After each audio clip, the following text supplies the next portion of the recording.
All right, here we are with a new story that is going to be read to you on a record. So let me load that up. It won't be my voice, it's going to be somebody new. So here we go.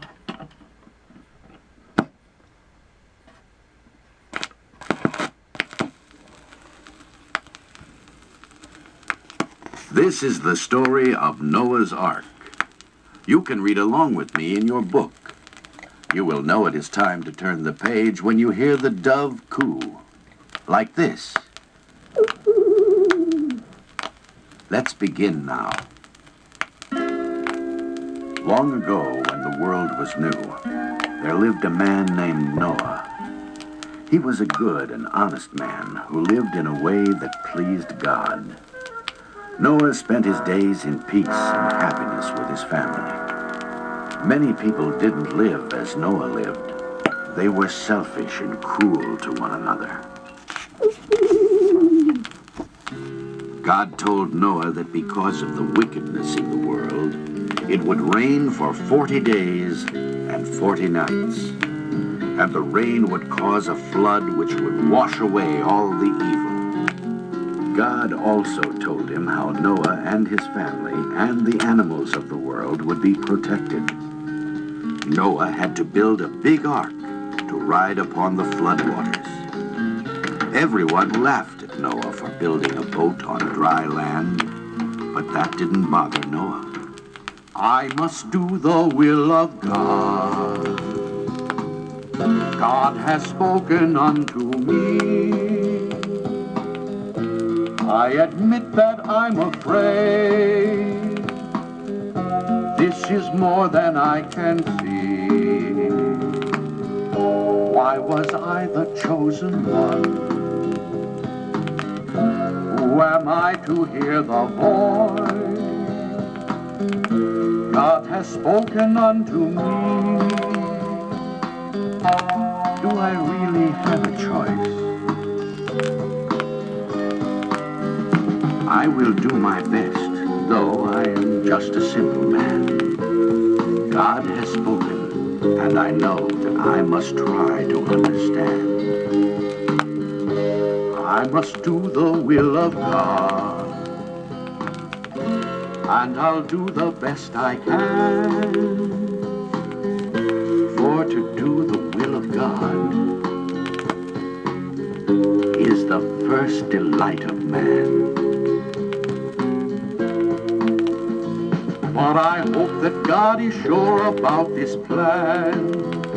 Yes, I'll do it, and I'll do the best I can.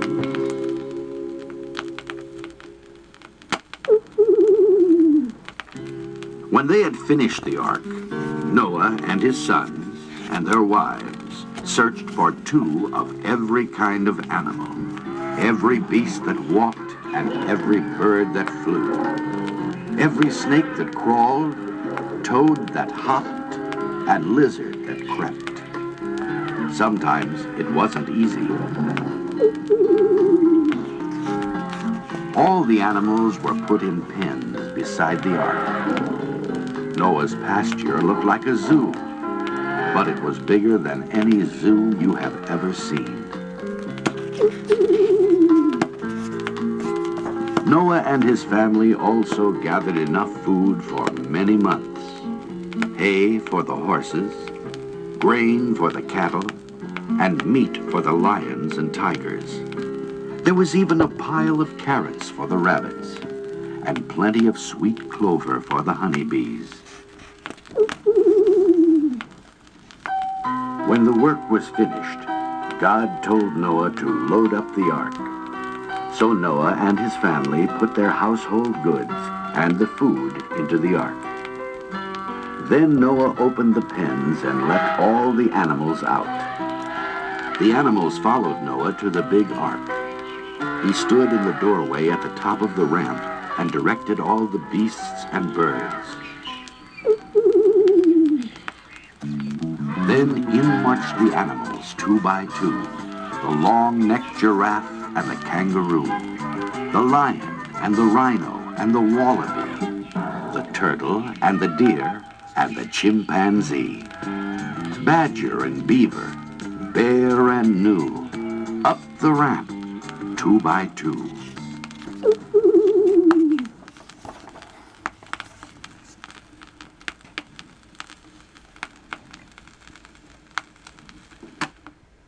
Oh, this is a record, so I have to turn it over so you can hear the other side. One moment.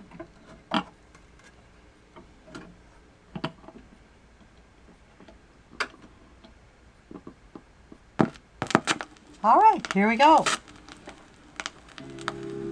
And when all the animals, Noah and his wife and his sons and their wives were safely inside, the door of the ark was shut tight. Then it quietly began to rain. It was just a drizzle at first, but then it changed to a steady downpour. Oh, how it rained! The rain came down in sheets.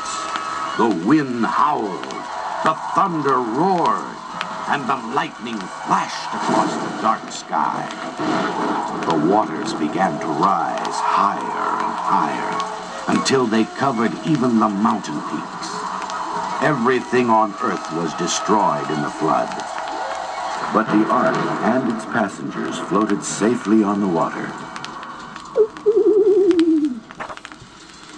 After a while, the animals grew uneasy.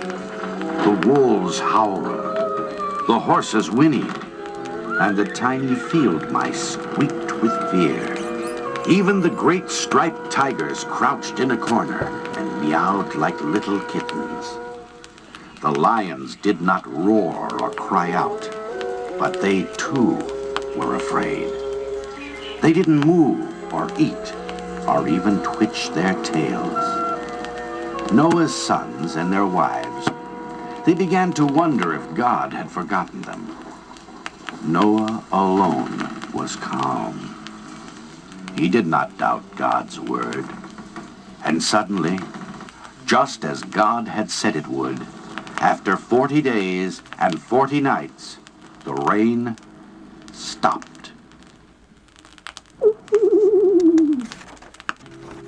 Soon the sun began to shine, and a warm wind began to blow. Little by little, the water went down. One day, the ship lurched and bumped against the top of a mountain. Noah sent a dove from the ship. The dove flew about, but there was no place to land. It soon came back to the ark. Noah waited a week. Then he let the dove go again. This time, it came back with an olive branch in its beak.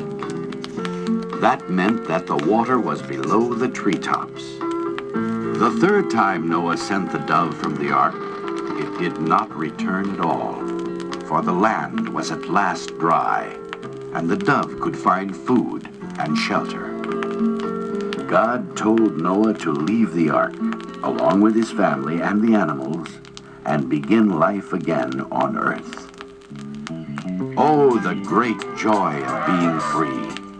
The horses pranced. The kangaroos leaped.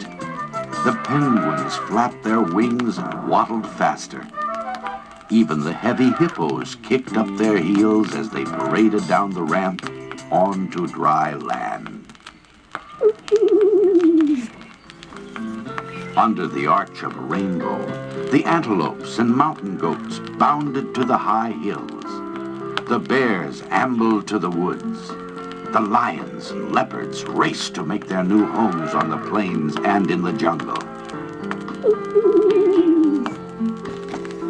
The cattle, horses, sheep, and all the other tame animals stayed close to Noah because he needed them.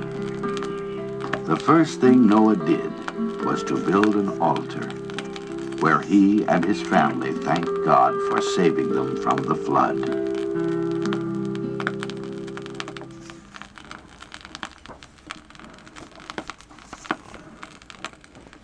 The end.